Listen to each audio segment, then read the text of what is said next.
ನಿನ್ನೆ big boss ನೋಡಿದ್ಮೇಲೆ ನನಗೇನ್ ಅನಿಸ್ತು ಗೊತ್ತಾ, ದೋಸ್ತ ಬಿಗ್ ಬಾಸ್ ಸತ್ತ ಅಂತ ಅನಿಸ್ತು. ನಿಮ್ಗೇನ್ ಅನಿಸ್ತು ಅಂತ ಕಮೆಂಟ್ ಮಾಡಿ.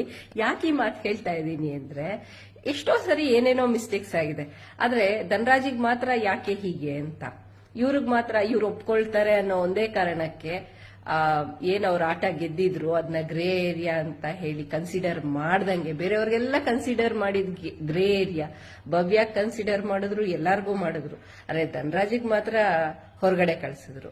ಸೊ ಇದನ್ನ ನೋಡಿ ನನ್ಗನ್ಸಿದ್ದು, ದೋಸ್ತ ಬಿಗ್ ಬಾಸ್ ಸತ್ತ ಅಂತ. ನಿಮ್ಗೇನ್ ಅನ್ನಿಸ್ತು ಅಂತ ಕಮೆಂಟ್ ಮಾಡಿ, ಲೈಕ್ ಮಾಡಿ ಅಂಡ್ ಶೇರ್ ಮಾಡಿ. ಈ ರೀತಿಯಾದ ಅನ್ಯಾಯ ಬಿಗ್ ಬಾಸ್ ಅಲ್ಲಿ ಯಾರಿಗೂ ಆಗಿಲ್ಲ ಕಣ್ರಿ. ಅಷ್ಟು ಪ್ರಾಮಾಣಿಕ, ಅಷ್ಟು ನೇರ ನುಡಿ, ಪಾಪ ಎಲ್ಲದಕ್ಕೂ ಎಮೋಷನ್ ಆಗ್ತಾ ಇದ್ರು. ನಿಜವಾಗ್ಲೂ ನಾನು ಸ್ವಲ್ಪ ಲೈಟ್ ಆಗಿ ಎಮೋಷನಲ್ ಆಗ್ಬಿಟ್ಟೆ. ನನ್ಗೆ ಯಾರು ಹೋದ್ರು ಹಂಗೆಲ್ಲ ಬೇಜಾರ್ ಅನ್ಸಲ್ಲ. ಸ್ವಲ್ಪ ಬೇಜಾರಾಯ್ತು ನನ್ಗೆ ಇಷ್ಟು ದಿನ ಬಿಗ್ ಬಾಸ್ ಫಾಲೋ ಮಾಡಿದ್ರಲ್ಲಿ. ದ ಬೆಸ್ಟ್ ಧನರಾಜ್ ಅವರೇ, ನಿಮ್ಮ ಫ್ಯೂಚರ್ ತುಂಬಾ ಚೆನ್ನಾಗಿರತ್ತೆ. ನಿಮ್ಮ ಒಳ್ಳೆ ಮನ್ಸಿಗೆ ನಿಮ್ಗೆ ಒಳ್ಳೇದೇ ಆಗತ್ತೆ.